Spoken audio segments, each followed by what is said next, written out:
Ayan mga kadrama-rama, alam ko pong inaabangan nyo po no, yung next na mangyayari po dito sa Abot Kamay na Pangarap, dahil alam naman po natin na sobrang nakakatins na nga po no, at saka sobrang nakaka-excite na nga din po talaga yung every episode na nakikita talaga natin dito sa Abot Kamay na Pangarap no.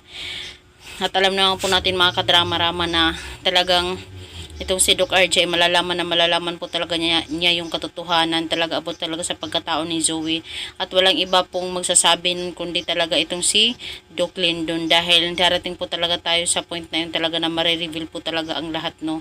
Or di kaya marinig talaga ni RJ dito kay Zoe na nakikipag-usap po talaga siya dito kay Doc Carlos at sasabihin niya na daddy, diba? Yung mga ganun ba? Kaya itong si RJ, possible talaga sabihin niya dito kay Zoe na sino yung tinatawag mong daddy, diba? Wala ka namang ibang daddy kundi ako lang, diba? Yung mga ganun ba? Mga possibilities lang po ito mga kadrama.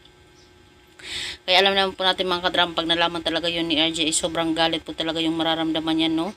Dahil sa sobrang tagal na nga po talaga na alam talaga ni Zoe yung katotohanan, na alam niya talaga kung sino yung daddy niya. Hindi naman lang niya sinabi dito kay RJ, diba? Pero alam naman po natin na sobrang takot lang talaga yung nararamdaman din talaga ni Zoe no, dahil ayaw niya talagang mawala yung daddy niya na kung saan dyan siya lumaki at siya yung kanyang minahal, diba?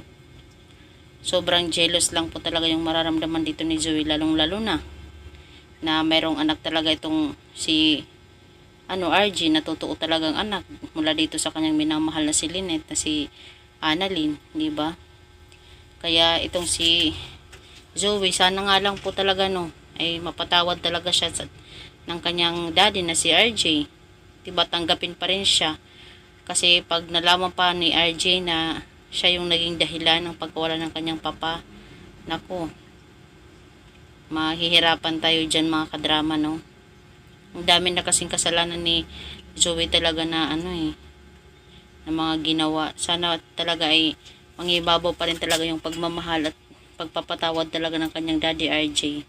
Kasi kung si Giselle lang, talagang noon pa talaga sinasabi na ni Giselle na maraming sikreto yung anak mo, diba? Kaya yun ang aalamin talaga ni RJ about talaga dito kay Zoe. Kaya mga kadrama, alam kong yung iba is nababagot na rin talaga sa panonood ng Abot Kamay na Pangarap, sa pabalik-balik na lang, pero darating din talaga tayo sa point na yun na matatapos din talaga tong drama na to no. Kaya maraming salamat again mga kadrama sa palaging panonood nyo ng aking video. Abang-abang lang po tayo, diba? Thank you so much, dahil malaking tulong din po talaga ito sa aking channel para magpatuloy po talaga ako na mag-upload dito sa Abot Kamay na Pangarap, mga video, mga drama-rama. Ay nako, so yun lang po mga kadrama ha. Next time ulit tayo, manood tayo ulit, mag-upload ulit ako ng bagong video, i-update ko po kayo. Thank you so much again.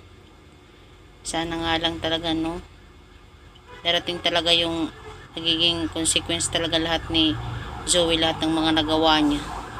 So yun lang po mga kadrama, bye, abang-abang.